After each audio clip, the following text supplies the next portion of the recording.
ETF index mutual funds నేర్చుకుని stock మార్కెట్లో రాణించాలనుకుంటున్నారా? వెంటనే ఈ నెంబర్కి కాల్ చేయండి. రామ్ గారు, ఆల్రెడీ మీరు కూడా చూసింటారు. ఇంటర్ అమ్మాయితో 9th క్లాస్ అబ్బాయి ప్రేమ, మళ్ళా ఒక బేబీకి కూడా బర్త్ ఇవ్వడం. నిజంగా అంటే ఇవి చెప్పాలన్నా చాలా బాధగా ఉందండి. బట్ ఒకరికి ఏమంటారు, నెక్స్ట్ ఇలా అవ్వకూడదనే మన ఇన్నర్ ఇలాంటివి అసలు నిజంగా తగ్గిపోవాలి అనేసి మామూలుగా అంటూ ఉంటారు. పేరెంట్స్ లోపమే ఎక్కువ ఉంటుంది, పేరెంట్స్ వల్లనే పిల్లలు ఇలా అయ్యారు, రైట్? కానీ పేరెంట్స్ ఎంతవరకు పిల్లల్ని చూసుకుంటారు? వీళ్ళు చెప్పేటప్పుడు అరిచేటప్పుడు పిల్లలు ఓకే అంటారు, బయటికి పోయి వాళ్ళు చేయాల్సిన పనులు వాళ్ళు చేస్తూ ఉంటారు. అంటే ఇక్కడ ఎవరిది లోపము? పేరెంట్స్దా, లేకపోతే పిల్లల మైండ్ సెట్ ఇంత ఈ ఏజ్లో ఆడుకొని పాడుకుంటూ చదువుకోవాల్సిన వయసులో వీళ్ళకి ఎందుకు ఇలాంటి ఆలోచనలు వచ్చి మనం చాలా మటుకు చూసామండి. 16 ఏళ్ళ కుర్రాడు 35 ఏళ్ళ ఆవిడతో, 28 ఏళ్ళ ఆవిడతో. అసలు పిల్లలకి ఎందుకండి అలాంటి ఆలోచనలు ఎందుకు వస్తున్నాయి? ఫస్ట్ యాక్చువల్గా ఏంటంటే ఇంతకు ముందు ఈ డిజిటల్ రీచ్ అనేది చాలా తక్కువ ఉండాలి. లైక్ ఇప్పుడు చూడండి, జనరల్గా ఈ సెక్షువల్ కాంటెంట్కి కానివ్వండి, ఎక్స్ప్లిసిట్ కాంటెంట్కి ఎక్స్పోజర్ అనేది చాలా లేటర్ ఇన్ లైఫ్ వచ్చేది. లైక్ ఇంటర్కి వచ్చిన తర్వాతనో, డిగ్రీకి వచ్చిన తర్వాతనో, అలాంటి టైంలో మనకి ఏంటంటే ఈ సెక్షువల్ కాంటెంట్కి యాక్సెస్ అనేది వచ్చేది. కరెంట్ టైమ్స్లో because of various platforms like YouTube కానివ్వండి, ఏదైనా మన టేక్ ఎనీ ప్లాట్ఫామ్, రీచ్ అనేది చాలా ఈజీ అయిపోయింది, రైట్? అన్ఫిల్టర్డ్ కాంటెంట్ వస్తూనే ఉంటుంది. ఇప్పుడు మీరు చూడండి, మీరు పర్ఫెక్ట్గా ఒక 30 minutes మీరు రీల్స్ చూస్తూ ఉండండి, అందులో మెల్లమెల్లగా it will start moving towards sexual content. మెల్లగా ఏంటంటే స్కిన్ షో చూపించే ఎక్కువ వస్తూ ఉంటుంది, అక్కడ స్క్రీన్ టైం ఎక్కువైందంటే అదే కంటెంట్ ఇంకా ఎక్కువ ఫీడ్స్లో వస్తూ ఉంటాయి మనకి.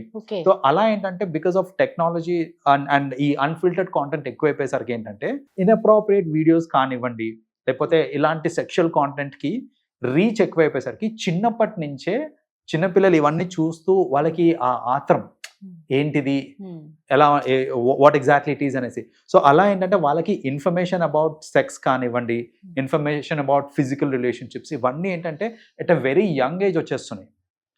పిల్లలు కూడా అండి రెగ్యులర్గా వస్తుంటారు మన దగ్గరికి కొందరు, లైక్ కౌన్సిలింగ్ అలా వచ్చినప్పుడు 3rd class 4th class sex అంటే ఏంటి అని వాళ్ళ పేరెంట్స్ వాళ్ళకి తెలియదు, వాళ్ళు అడిగేస్తున్నారు సెక్స్ అంటే ఏంటి అంటే. ఇప్పుడు పిల్లలు ఎట్లా పుడతారు, అసలు ప్రైవేట్ మూమెంట్స్ ఎలా ఇవన్నీ ఏంటంటే వాళ్ళ పేరెంట్స్ అడిగేస్తున్నారు, వాళ్ళకి ఎలా ఆన్సర్ చెప్పాలో తెలియదు, రైట్? సో అసలు దీన్ని బట్టి అర్థం చేసుకోవచ్చు ఆ రీచ్ ఆఫ్ కాంటెంట్ ఎంత రిగరస్ ఉంది అనేసి.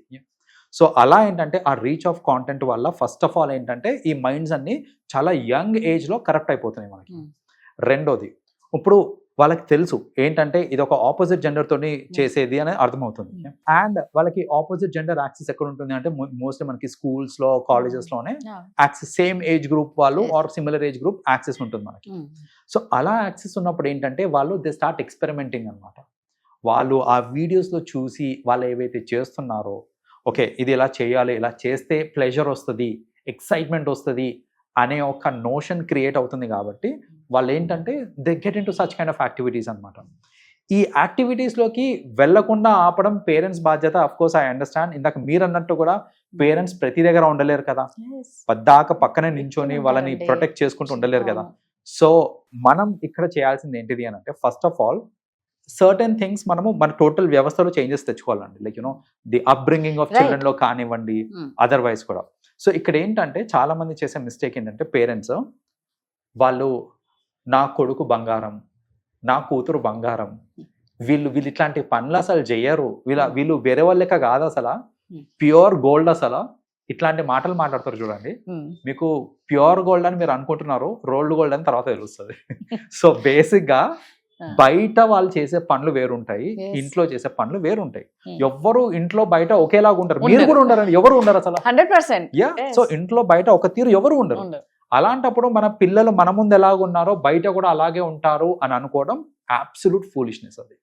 సో మనం ఏంటంటే నిఘా పెట్టడం ఇంపార్టెంట్. చాలా మంది ఏంటంటే ఇంత మంచి అమ్మాయి, నా కూతురుని నేను అనుమానించకూడదు, నా కొడుకుని నేను అనుమానించొద్దు అని చెప్పి వాళ్ళ మీద నిఘా కూడా పెట్టారు.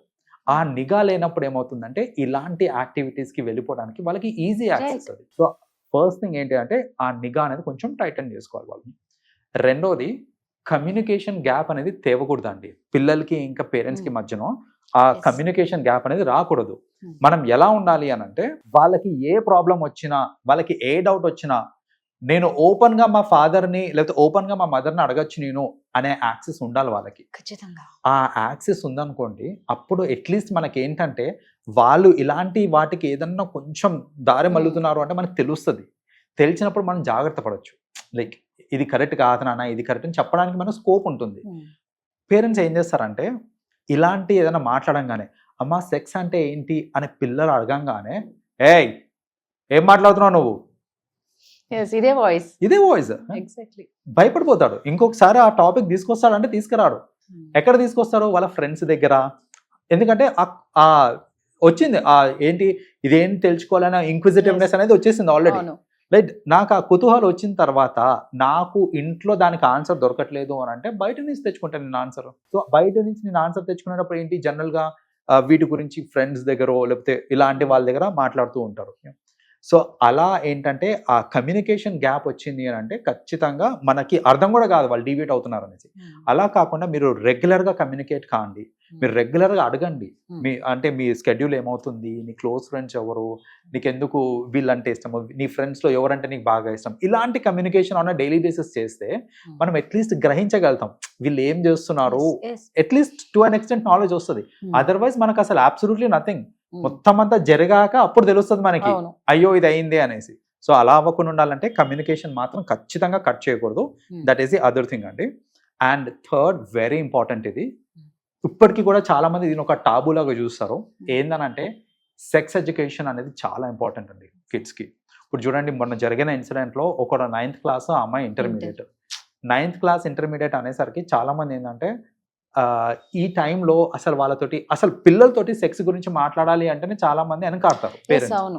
అది కాదండి, మాట్లాడడం చాలా ఇంపార్టెంట్. మాట్లాడక జరిగిన ఇన్సిడెంట్ ఏది చెప్పాలంటే, మీరు 9th క్లాస్ ఇంటర్ దాకా వచ్చిన అమ్మాయిలు ఇంకా అబ్బాయితోటి మీరు అసలు సెక్స్ ఎడ్యుకేషన్ ఇవ్వలేదు అని అంటే అది అబ్సల్యూట్లీ పేరెంట్స్ మిస్టేక్ చెప్పాలంటే. యాజ్ ఎ పేరెంట్స్ గా మేము ఇయ్యలేకపోతున్నాం అనే వాళ్ళు చాలా మంది ఉన్నారండి. అదేనండి, ఆ టాబు క్రియేట్ చేయదు అంటున్నాం. ఇప్పుడు సెక్స్ అనేసరికి ఏమవుతుందంటే చాలా మంది దాని ఒక నెగటివ్ దీని కింద తీసుకుంటారు.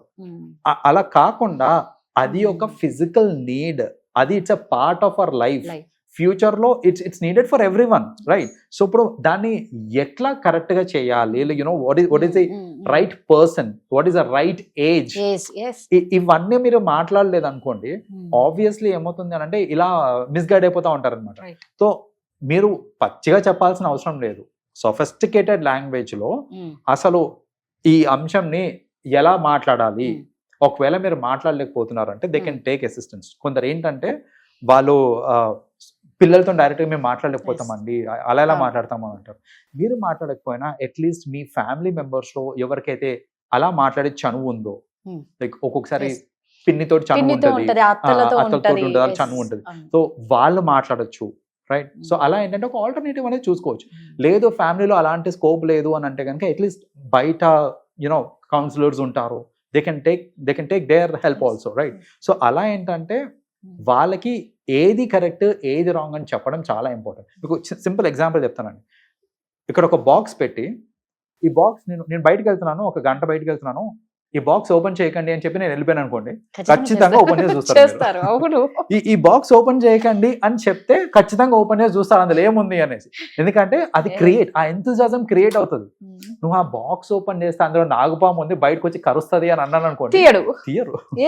సో అది ఓపెన్ చేయకు అని ఆగిపోవడం వేరు, అది చేస్తే ఏమవుతుంది అనే ఇంప్లికేషన్ నేను చెప్పాను అనుకోండి, చేయకుండా ఉంటారు. అలాగే అసలు రైట్ ఏజ్ ఏంటిది, ఆ ఏజ్ కంటే ముందు మనం సెక్స్ లో పాల్గొంటే ఏమవుతుంది, what are the negative consequences, ఇవన్నీ కనుక మీరు మీ పిల్లలకి ఎక్స్ప్లెయిన్ చేశారనుకోండి ఆగుతారు వాళ్ళు. అది కాకుండా అసలు సెక్స్ అనగానే అమ్మో అని ఇట్లా చెవులు మూసుకోవడము, నోరు అలా చేస్తేనే ప్రాబ్లం అండి. మీరు ఏం చేస్తున్నారంటే ఆ ఎంతూజియాజం క్రియేట్ చేస్తున్నారు అక్కడ మీకు తెలియకుండా. సో పిల్లలకి మీరు అట్లాంటివన్నీ అలా ఎంతూజియాజం క్రియేట్ చేసినప్పుడే వాళ్ళు ఏంటంటే ఇంకా దాని వైపు అదేంటిది తెలుసుకోవాలనే ఆత్రం ఎక్కువైపోతుంది వాళ్ళకి. అలా అయినప్పుడే ఇలాంటి ఇన్సిడెంట్స్ అన్నీ అవుతూ ఉంటాయి అనమాట. సో పేరెంట్స్ కనుక కరెక్ట్ ఏజ్లో కరెక్ట్ సెక్షువల్ ఎడ్యుకేషన్ ఇచ్చారనుకోండి, కరెక్ట్ ఏజ్లో కరెక్ట్ ఎడ్యుకేషన్ ఎందుకంటున్నానంటే వెరీ యంగ్ ఉంటారు, 3rd క్లాస్ 4th క్లాస్, వాళ్ళకి గుడ్ టచ్ బ్యాడ్ టచ్, అది కూడా సెక్స్ ఎడ్యుకేషన్ ఒక పార్ట్ యాక్చువల్గా. గుడ్ టచ్ ఏంటి, బ్యాడ్ టచ్ ఏంటి, ఎవరితో ఎలా బిహేవ్ చేయాలి, ఏ టైంలో ఎలా ఉండాలి, ఎవరికి మనకి యాక్సెస్ ఉంటుంది, సో ఎక్సెప్షన్స్ ఏంటివి, ఇవన్నీ కూడా ఆ వయసులో చెప్పాల్సినవి. మెల్లగా 5th క్లాస్ 6th క్లాస్ వస్తుంటారు చూడండి, ఆ టైంలో ఇంకా స్లోగా ఏంటంటే we have to talk about sex, like what exactly it is అనేసి. ఎందుకంటే కరెంట్ టైమ్స్లో 5th 6th క్లాస్కే వాళ్ళకి ఫుల్ నాలెడ్జ్ ఆన్ సెక్స్ వచ్చేస్తుంది పిల్లలకి. ఇప్పుడున్న ఈ డిజిటల్ యాక్సెస్ వల్ల 5th 6th క్లాస్కే 5th 6th క్లాస్లో నాకు తెలిసి లైక్ మన జనరేషన్లో వివర్ లైక్ అబ్సల్యూట్ ఇలిటరేట్స్. నిజంగా సో అలాంటిది ఈ టైంలో వాళ్ళకి 5th 6th క్లాస్కి మొత్తం అంతా తెలిసిపోతుంది కాబట్టి ఆ టైంలోనే మనం ఏంటంటే వాళ్ళకి కరెక్ట్గా గైడ్ చేయడం ఇంపార్టెంట్. ఇది చెయ్యకు అని చెప్పడం కాదు, చేస్తే ఏమవుతుంది అని చెప్పడం ఇంపార్టెంట్. సూపర్, కరెక్ట్ గా చెప్పారు. నిజంగా అనుకుంటాం కదండి చాలా మంది పేరెంట్స్, మేము ఎంత బాగా చూసుకున్నా అంటే కొన్ని మిస్టేక్స్ మనకు తెలియకుండానే ఉంటాయి. ఇప్పుడు రామ్ గారు చక్కగా చెప్పారు, సో దాన్ని ఫాలో అవ్వండి. థ్యాంక్ యూ అండి. వెల్కమ్ అండి.